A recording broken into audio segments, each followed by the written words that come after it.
Here's a quick clip from episode 7 of Three Cartoon Avatars that sets up the context of the conversation with Ryan Breslow, which you're about to hear. I will say, if we keep talking about him, one more week of talking about Ryan, we have to call him the 4th cartoon avatar. We basically rolled out the red carpet. Do you think we can get him to switch his avatar? I mean, if I would welcome him on at some point if we can get him at least to switch his cartoon avatar. Ryan, we will make a cartoon for you and get you on the pod, please. First guest has to be. Well, this week, we're excited to have one of our very first guests, a man who needs no introduction. But in case people are not aware, Ryan Breslow is the founder of a one-click checkout company, Bolt, who's most recently valued at $14 billion. Ryan has a little bit of notoriety, not only because of his role founding Bolt, but also because of his tweeting, which we'll talk about in a little bit, and his public advocacy of a variety of things, including a 4-day work week, Monday through Thursday, YCombinator not necessarily being worth it, allowing employees to exercise early stock options, his conscious culture nonprofit, and his community dance nonprofit, which spreads dance to students who are underserved. And most recently, people who listen to this have probably seen his most recent thread about Stripe and YCombinator, the mob bosses of Silicon Valley. We'll definitely go into that a little bit more in detail. And Ryan, as a result, was basically, and Ryan, tell me if you agree with this, basically the main character of Silicon Valley for a week with that thread and a bunch of other responses and threads that came off it again. And since you've moved into an executive chairman position at Bolt, and you've launched a new startup called Love.com focused on solving the opioid crisis, that's a hell of a lot to accomplish. I'm sure I must have missed some things. You tell us, did we get it all right? You got most of it. That was great. Great to be here. We're really excited to have you on. And Logan and Ryan have been going back and forth a little bit too. Let me give a little bit of background on how this actually came to be.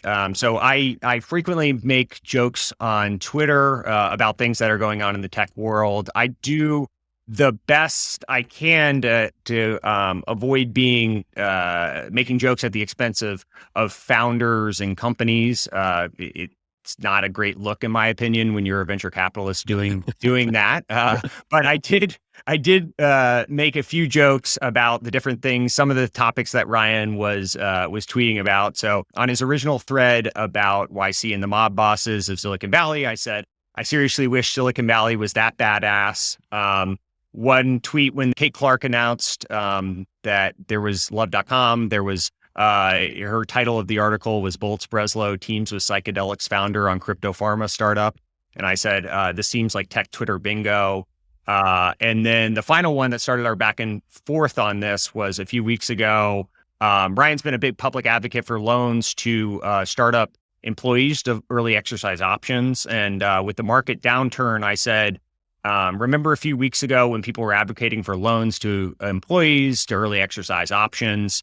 Then someone responded, people, ? And I said, okay, well, one person. And Ryan, actually, to his credit, sent me a DM, and it was very mature in what he said. He said, just want to shoot you a note. I'm wondering why you've continued these tweets against me. I've recommended Redpoint to a lot of founders. There's been some negative sentiment built up, and there's real implications.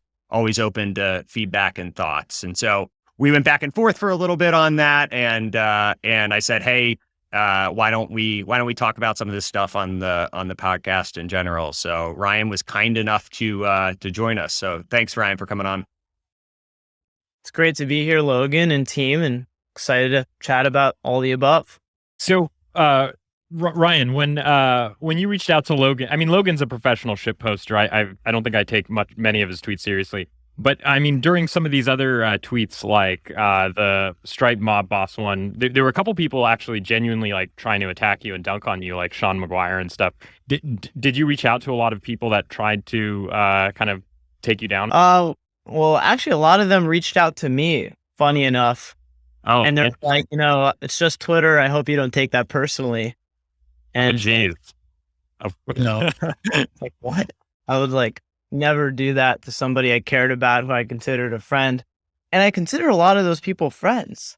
So it's a very interesting dynamic to kind of, I like definitely spoke up about something that I had experienced. So like you could say my tweet was an attack of sorts or at someone's expense. Like, when someone you consider a friend is taking shots at your expense, That's like a very, personal thing. So, I've tried to like, there are people on the other side of these comments, right? Like if you're going to say something, you better mean what you're going to say. The real implications, for their employees who are watching, for their teammates, for their investors. And so I firmly believe that you have to mean what you say. Obviously, there's a place for humor, and I don't take the responses too seriously either. But I definitely like what's up, here. So maybe we could add some levity to the conversation. So your Twitter account has kind of exploded over the last 6 months. I think you're at 150,000 followers now. It's almost more than all of us combined. Nikita's carrying the weight, but now we have someone. We have a real title belt holder here. Nikita, you've been crushing it. I've primarily shit posted my way to 100,000. I'm curious, so what was your aim when you started tweeting? Because I think it was like a kind of a recent thing that you started doing. Were you trying to build a brand with founders? Like, what was the? Yeah, I think it's a few things. One is I had things that I really wanted to kind of share to a broader community. And I've been helping so many founders. Like I spend, a good chunk of my day just on calls with founders and have become a resource. And so I'm like, I got to get these thoughts down and out. And so that's why I wrote the book on fundraising. That's why I wrote the book on recruiting, which I have so many founders reach out to me is like become their main guide for doing both of those things. And so I was just like, I got to scale myself a little bit more. I'm repeating the same thing. So first is I just wanted to get what was in here out somehow. And it was very rewarding to do that. And then, there's extraordinary benefit to having an audience from a purely business perspective. Like the amount of customers we've gotten at Bolt because founders are like, yo, I love your content. It's helped me so much. Like, I just want to use Bolt without us having to pick up a phone or touch our sales team has been remarkable. So it's like had extraordinary, hard business impact as well. So our style of tweeting is totally different. It's actually the opposite ends of the spectrum. I think you guys are on we have both ends of the internet Twitter right here.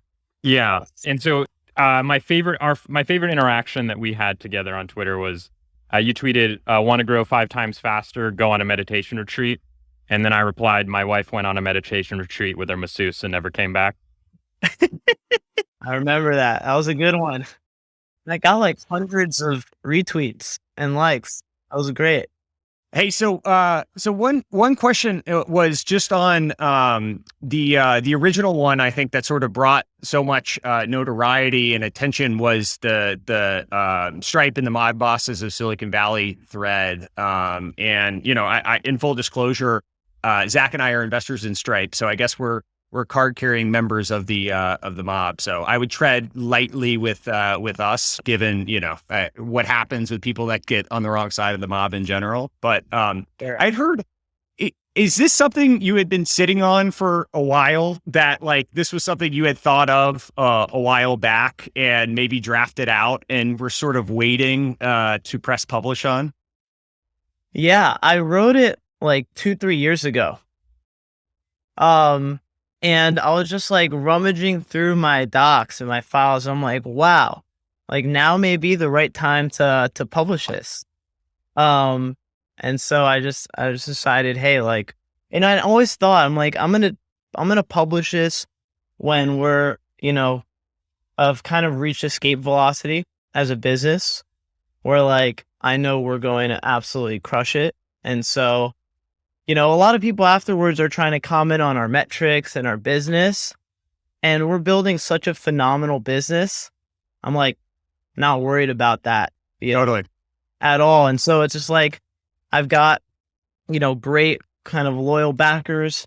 Our business is absolutely crushing it. And, these are things that I still kind of continued to see. And so, decided it was time to post it. Was it by the way, that you were like, hey, I'm going to be out the door, because I assume you knew when you press send on it, you knew you were going to step down. Everyone wanted to speculate that, like, oh my gosh, the board came to him, and I was like, there's no way that's how it played out that quickly. So was it that you knew you were going to step up to the executive chairman, as you like to say, and it made the most sense to press send right before all that happened? Yeah, I think, I think that like the timing was very coincidental. We were just kind of finishing our discussions internally. This was my move that I initiated. I'm like, I've got to go just effectively close more deals. Or we signed a lot of business in the last 6 months, and that's with me still having like 8 direct reports. And I'm like, I just got to focus 100% on deals as a leader. And so Maju had gotten more and more direct reports. He's one of the best leaders I've ever worked with in my career, and probably will ever work with. And I'm just like, just the rest of the company should report into you, and I should just go focus on growth and closing business. So, and I, when the Stripe thing came out, the Maju thing was being planned to take effect, and everyone was like, why don't you just push it out? And I was like, no, like, I actually think it, like, people will speculate and it'll create a bit of a frenzy. And like, I think it kind of solidifies that you have to go direct to the source for the truth. Right. So I kind of want to train the audience. Like, if you want to know what's happening with Bolt, you come to us and we'll give you the truth. And we're not going to play into the kind of media speculation. And so I don't know. It wasn't much more thought out than that. What prompted the initial thread? Like, you wrote it years ago. Like, what was the moment where that crystallized for you? Yeah, it was just, I think, we had raised a couple successful rounds. It was hanging out back there, and just decided one day to do it. I firmly believe you have to speak your truth, right? Mm-hmm. So I speak my truth to my company, to my team. I'm very transparent. And in general, also, I don't love how a lot of things happen in Silicon Valley. Like, there's just a lot of ego. And just like all the time, you're battling ego instead of building with investors and it's unnecessary, gets in the way of building. Most founders, when they get to this stage, they're spending 90% of the time managing the egos on their board, right? Versus operating and building. Ryan, I don't know what you mean. Nobody on this call has a big ego at all. That's a strange thing for you to say. That's why I came on. I'm like, these guys are the exception, We're the only low ego VCs in the entire valley, and coincidentally, we're all on this one call right now. Yeah, exactly. Just some mob bosses hanging out here, and low egos. So Ryan, but what motivates every one-click checkout CEO to have such a polarizing Twitter personality? Good question. That's part of the job description. It's kind of a crazy business, right? To say we're gonna do one-click checkout, and everyone's like, but what does that mean? You're like, we're just gonna do one-click checkout. Very sophisticated to do behind the scenes. So this is a very hard company to explain to people, because we go around Sand Hill Road and we'd be like, we're doing one-click checkout, and people would be like, what? You have no clue what you're talking about. And it's an extraordinary opportunity. I mean, and it takes really hard tech to build. And so it's a confusing business to understand, because it's very simple at the surface, very complex behind the scenes, very complex market dynamics. Nobody understands where you fit in the ecosystem. And so you have to kind of have this polarity of a very serious side, right? And then there's also kind of like very like you have to have this marketing side of you that just says, we're doing one-click checkout. That's what we do. Very simple. But why do you think it is that like the two most prominent, right? Two of the most prominent like CEOs on Twitter both are in one-click checkout? It's kind of a strange coincidence, isn't it? It is, I'm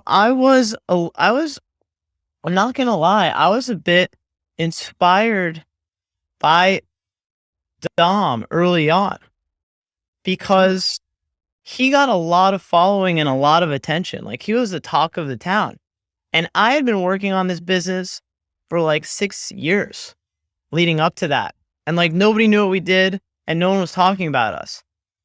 And so if his business did really well, right, he would be the talk of the town.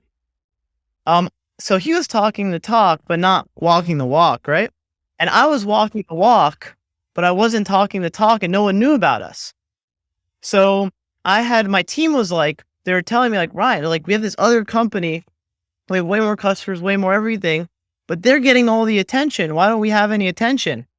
And I'm like, guys, like, we're gonna walk the walk, but when we're ready to talk the talk, like, I'll step it up. And so they're like, they would keep pestering me, like, why don't we make more noise? So one day, like 5 or 6 months ago, I was like, all right, you want us to make noise? I'm going to make noise. And I sat down and I'm just like, I'm going to figure out this Twitter thing. And it was just a full send.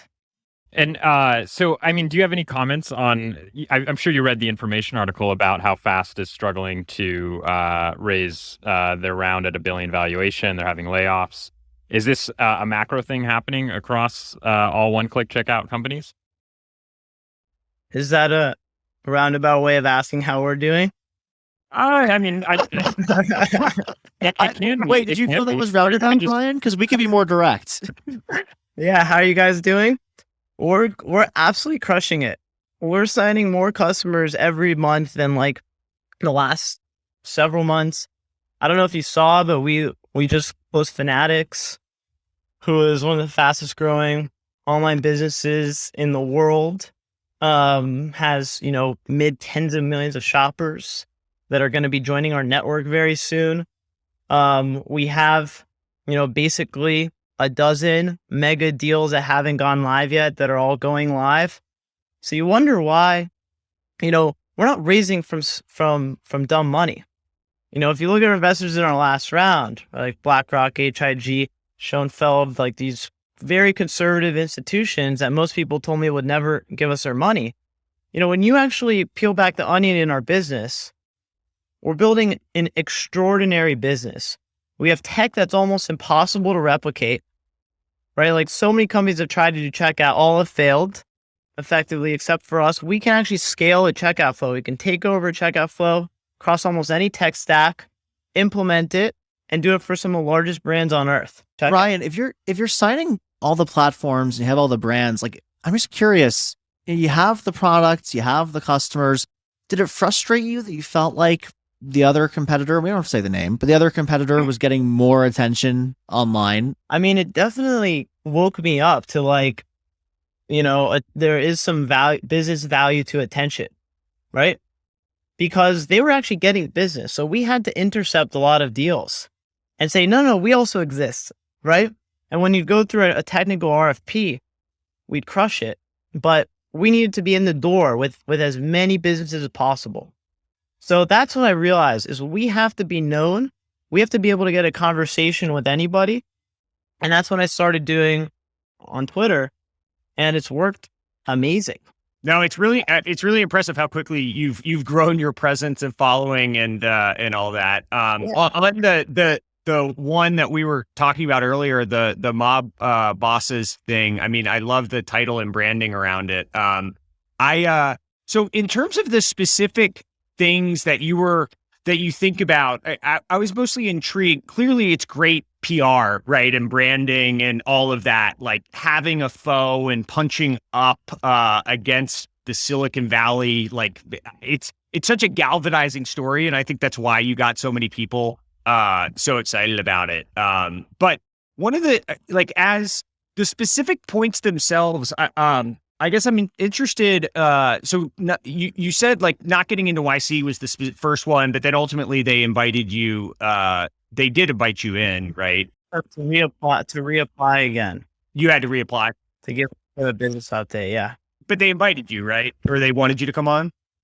Not to join. They just said, we liked your company. Come back and give us an update, and we'll reconsider you.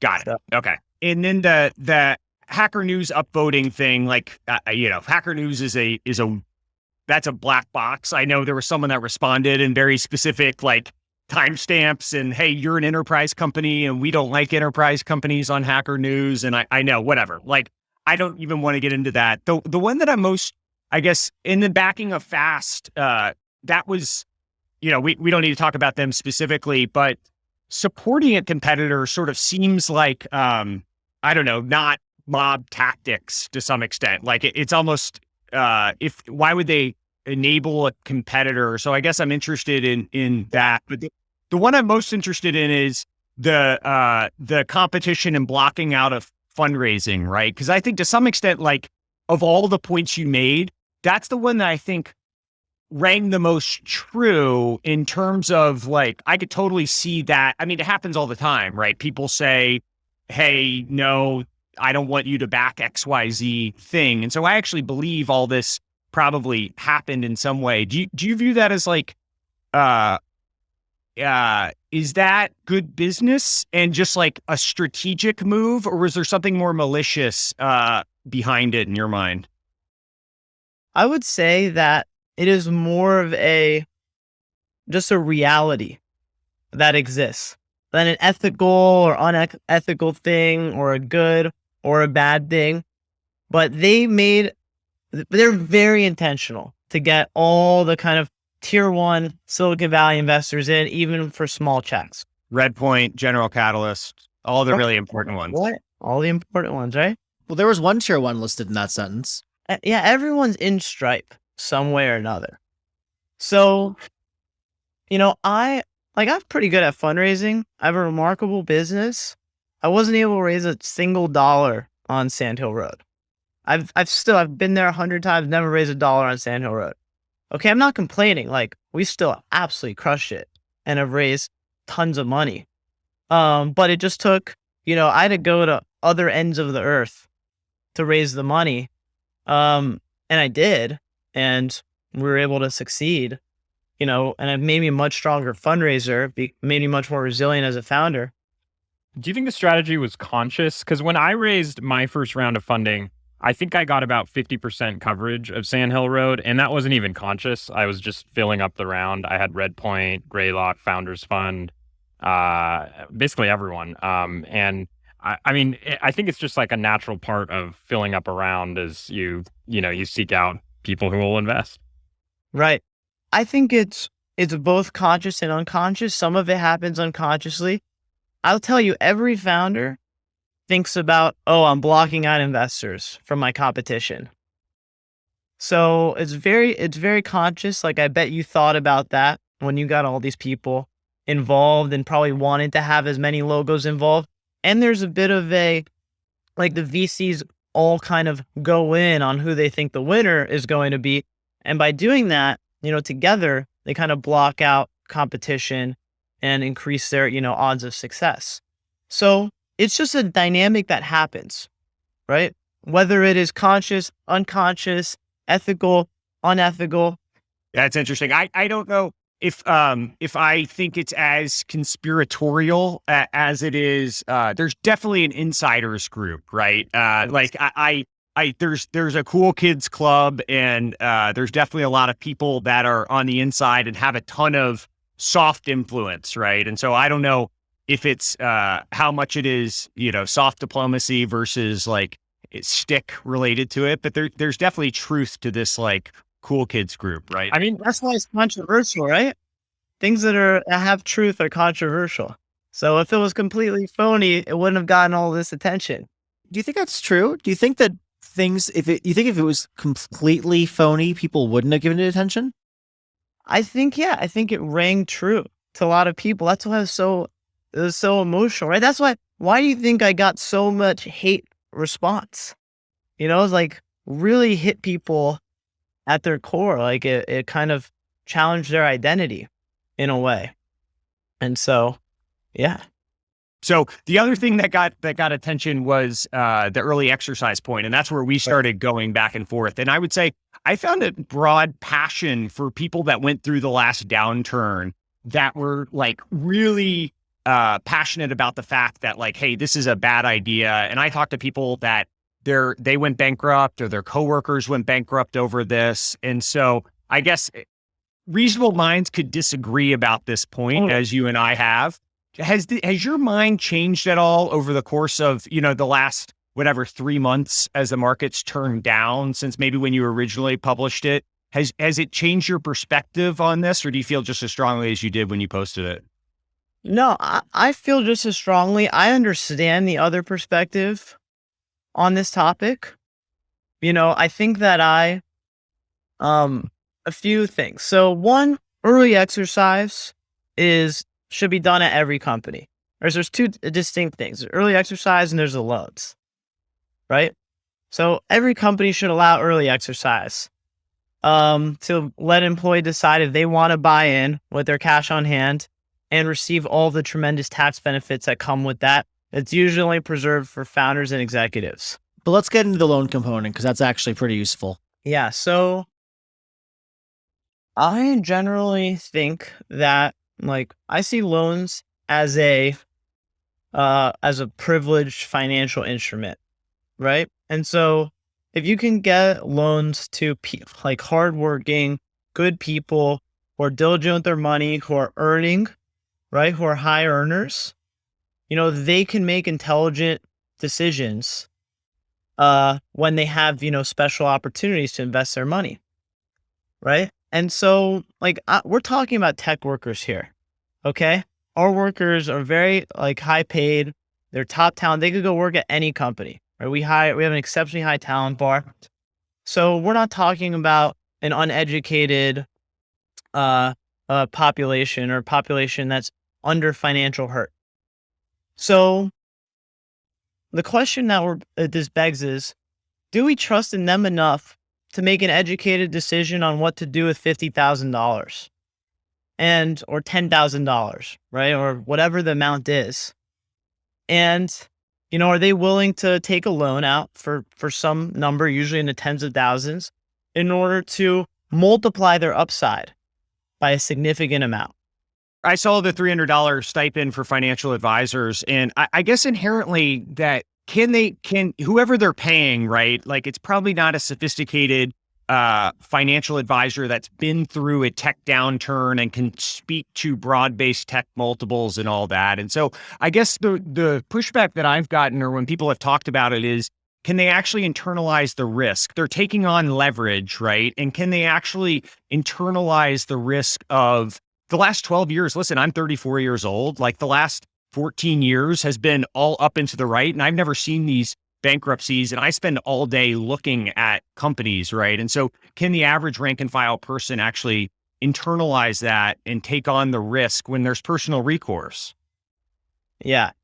And, I believe in empowering the individual to make their own educated decisions. Give them as much information as we possibly can. We wrote all the risks of the business. We sat down as an executive team and wrote out all the business risks, even the most extreme edge cases, and said, you get to make a decision. And because if I were in your shoes, that's what I'd want, right? And so this is a golden rule, all right? This was hard for me to do, to get the board to buy into it, to get legally done. This is kind of charting new territory. But I did it because I'm if I'm an employee, I would want this option. Did you get any pushback? You said charting new territory, Ted Wen from Cowboy wrote a blog post about it, and obviously there's people through the bubble. Did you get any pushback from people that had seen this in the or was most of the pushback from paperwork related stuff?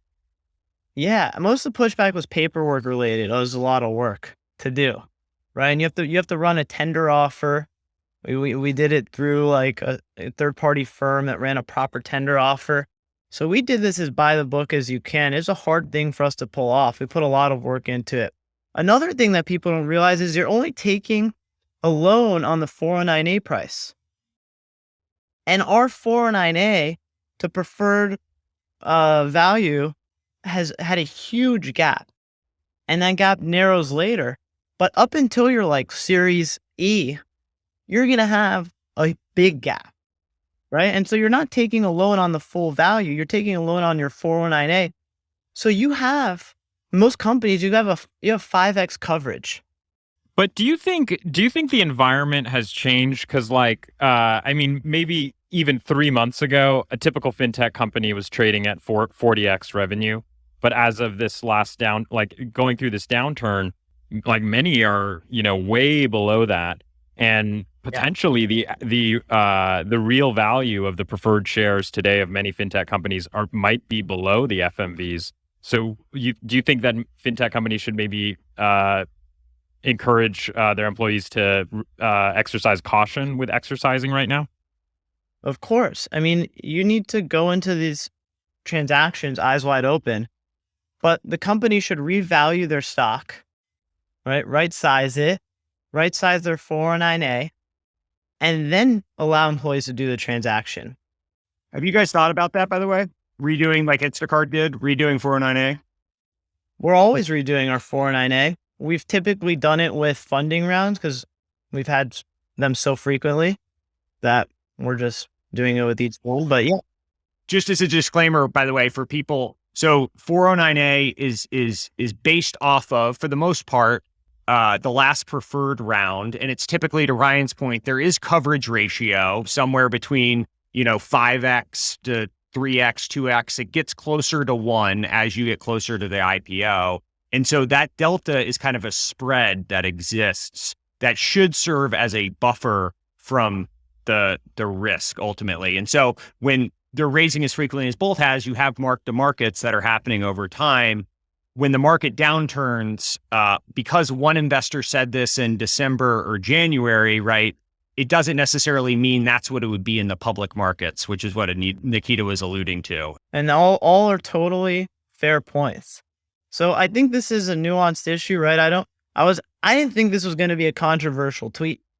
I thought people would be like, oh, this is interesting, but man, I thought the other ones were going to be, I knew the other ones would be controversial, but this one, I didn't expect it. It was just a casual tweet, because we had done this like many months ago, like almost a year ago. It's like, oh, I need to write about it, let others learn from it or use it if they find it interesting. So I just banged it out. I'm like, let's get this out to the world. And it was like, ended up being the most controversial. I know you said you scheduled your tweets in advance, right? So you don't have to spend time on it. Do you did that go out? You scheduled at the beginning of the month and that went out and you look at your phone and it's just like the world is set on fire and you have, all these notifications and you're like, wait, which tweet was that? What? Exactly. What are people so upset about now? Yeah. Exactly. What? Wait, did I do a follow-up mob post? No, wait. This is just the early exercise. What went out? What was that? Yeah. Yeah. I literally reaction. 100%. I was out to dinner or something. I'm like, my phone's blowing up. I'm like, what's going on over here? Because I knew the other ones were going to be controversial. So I was ready and I was, on standby. But this one I was completely unprepared for. That's funny. Well, good. You've been generous with your time. Ryan, obviously we're all super appreciative for you joining us today. Yeah. Thank you for doing this. Anything that we didn't touch on? I know we didn't get to love.com and we didn't get to, a bunch of other, stuff that Miami and the dance nonprofit. But anything else before you hop that you wanted to say? Thanks for doing this. Of course. No, thank you guys for having me. I thought this was a great conversation. It's what I'm looking to have more of. And I think we just got to help each other out more, Totally. It means a lot to be the first guest appearance. Good. We made history here. Thanks, Ryan.